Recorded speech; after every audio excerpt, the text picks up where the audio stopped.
Hey, what is going on, ladies and gentlemen? In this video, I'm going to share with you how we use Zapier inside our company and some of the best practices that you can take away from this video and implement yourself. So I'm going to start with just sharing inside my screen here how to just set up some basic Zaps, and then we'll get into a little bit more advanced from there.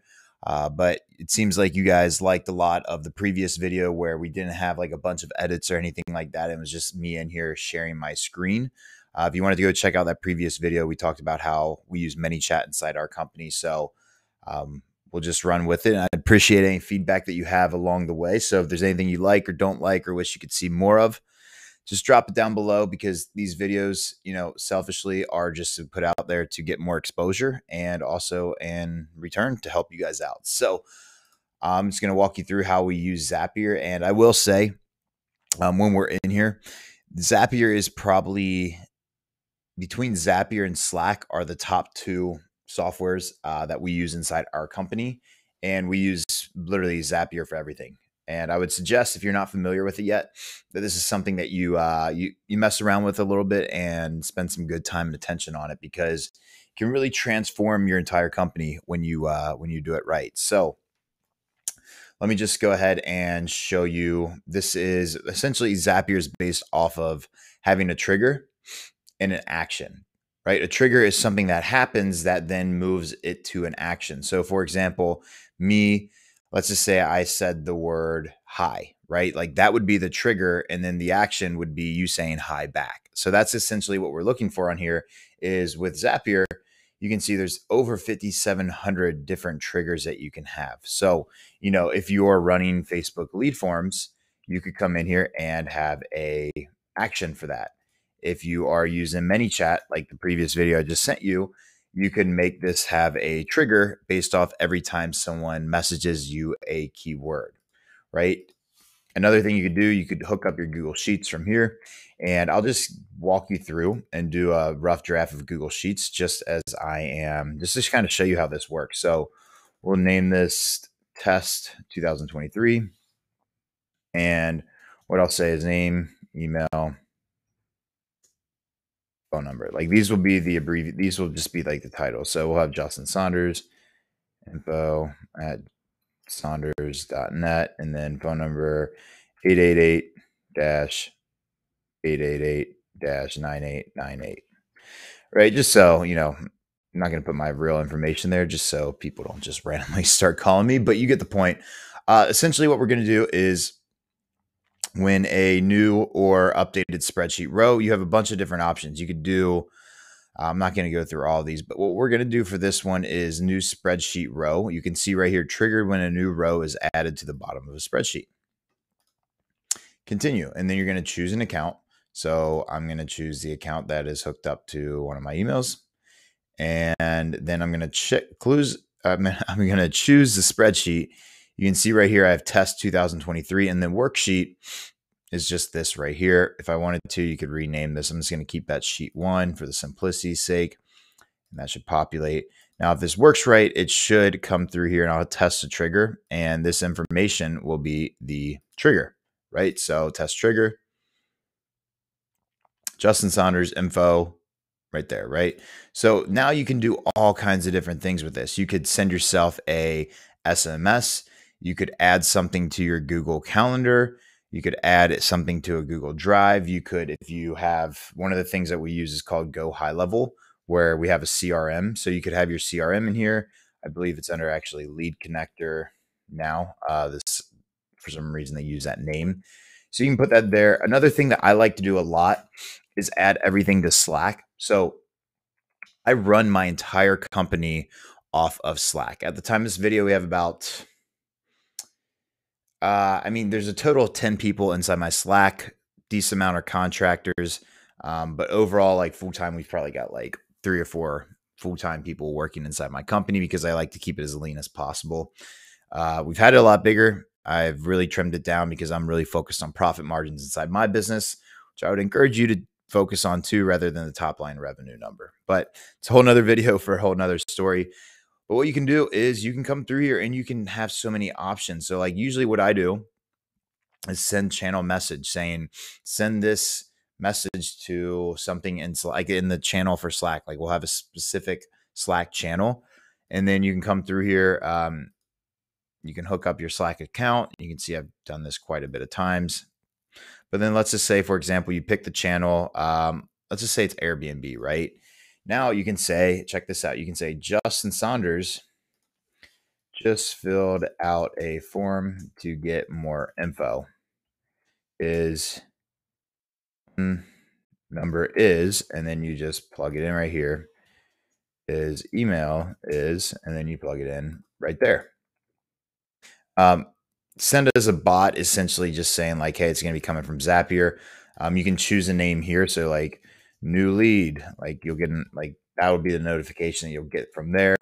Bot icon, this is something that I really actually enjoy kind of messing around with. This is like, if you go over into, you can just say,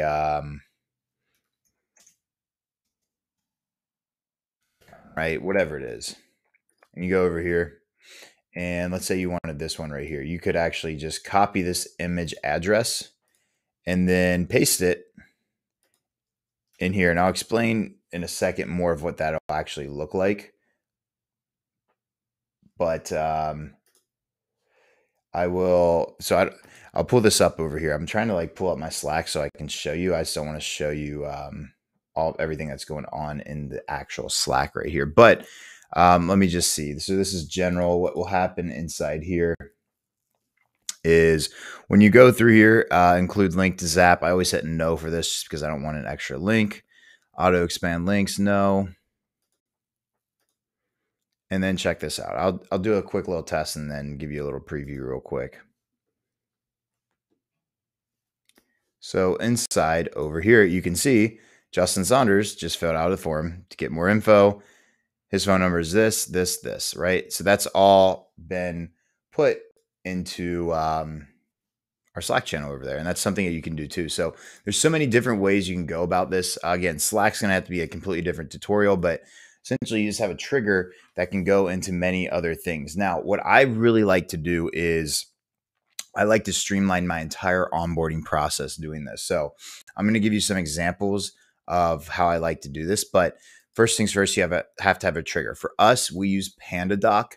I'm not going to pull this up because it'll show client information. And again, this video is on the raw. It's just to show you like, hey, these are some cool things that you can do inside your business too. And what you would do is, maybe you have all of your information. So for like us, we zap everything over to monday.com. This is our client success management portal where everything goes through here. So I'll just walk you through very quickly. I'm not actually going to do this. We will actually archive item. I believe it is create item. And then we'll go to mymonday.com. And then what will happen is we'll have a board to choose from. So, we could add them over to the accounts receivable. Let's say someone closed and they were on a payment plan, then we can add them over here to their new client, so they're in progress, right? And then under here we have their payment. We could add, maybe they're in progress. These are based off of what we already have in there. And then total amount, if you have like the amount from the agreement, you can click that number. So let's just say hypothetically this said like $8,000. You could put that number there. You could also put how much paid. There's a lot of things you can do, and this is based off like what you already have in there. So like we zap everything over to monday.com. The next thing from there, also when we have a client onboarded, we have a Slack channel that automatically messages the team saying, hey, so-and-so just completed a proposal for X amount of dollars. And then everybody likes it and hearts it and celebrates because the sales team's working hard. You can also go in, you can add like a Google, if you want to add a Google Drive, maybe you have Google Drives for all of your new clients. Something I'd recommend is staying organized, but there's so many different options that you can do in here. And one of the ones I like the best, which might be a little bit more complex, is by using paths. So you have path A, path B. If you click on path A, you can say only continue if, let's say, name text exactly matches Justin Saunders, right? So you could say, so check this out. I'll just show you, give you an example. So this one's going to go through because it matches Justin Saunders. But if you had, again, this is just an example. You could say true, false type thing. So we could say if text matches false, which, there's nothing in here that says false, then it wouldn't continue on this part because watch, it'll give you false. Whoops. You can rename this as well. So path A, Justin Saunders.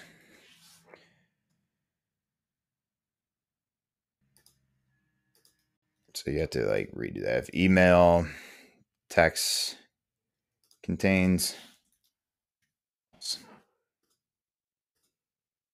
But now watch, it's going to give you red and say, oh, your path would not continue because there's nothing in here that says false. So this is how you get really specific and how you can filter things. So let's just do another one over here and say, and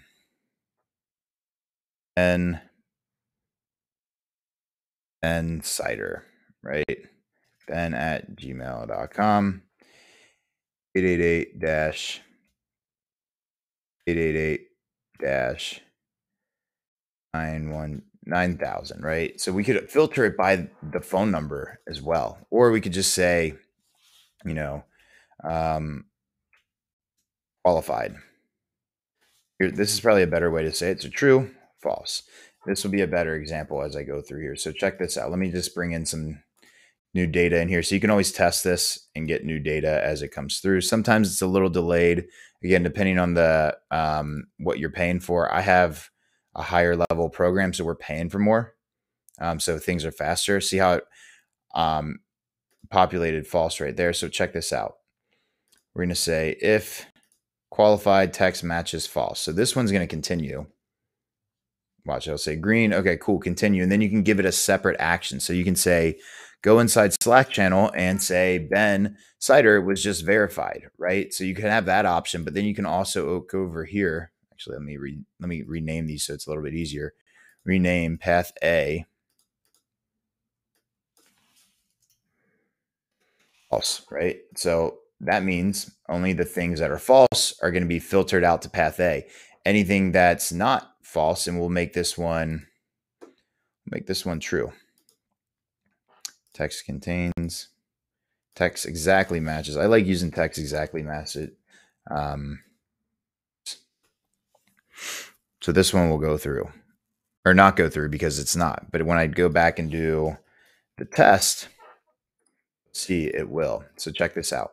So again, everything's based off of what you have up here as the trigger, right? So now we're going to switch it up to Justin Saunders and see how that says true compared to the one that we were just doing before that says false. Now let's go to true and let's go through these paths. So if I go through here again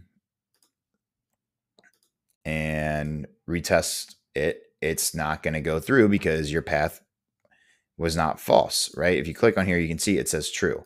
But what we're going to do is come down to path B, and you can see I'll retest this and you'll see it'll go through because it is true. So that's just a really cool way that you can go and do a lot of these things. Another thing you can do, again, I'm not going to go in too much detail because there's so many things. You can delay these. You can say, hey, I want you to wait. Delay for, you can make it wait like a day. You can make it wait however long you want. There's a lot of ways you can play around with it. Another thing that's like pretty advanced if you want to go down this route is formatting. It's not going to let me format this one that much just because there's not actual data on there, but just know there's so many things you can do. Anytime you start doing something with Zapier and you're wondering if there's something else you can do with it, what I've found is that there's not very many limitations, if any at all, meaning that there's a way to do it. And essentially, depending on how good you get, like I don't consider myself like a coder by any means, but there are some things in here where I've coded to get what I want. And the easy solution for all this, you guys, is just YouTube it. Like chances are someone's probably figured it out and they put it on YouTube. My entire purpose of putting this video together is just to give you the basic understanding of Zapier and what you can do with it. We use it for literally everything inside our business, from onboarding to booked appointments to um, updates on sales calls. Like, we use this literally for everything. And that's what I would encourage you to do. So again, these videos are a little bit different. I wasn't planning on going in this direction of just doing screen shares and stuff like that, but it seems like we're getting a lot more feedback and you guys are finding more value in this. So do me a solid and just let me know your honest feedback down in the comments down below. If you like more videos like this, or if you like more like edited videos that are like pre-planned and stuff like that. So with that being said, we upload every week and I will see you on the next one.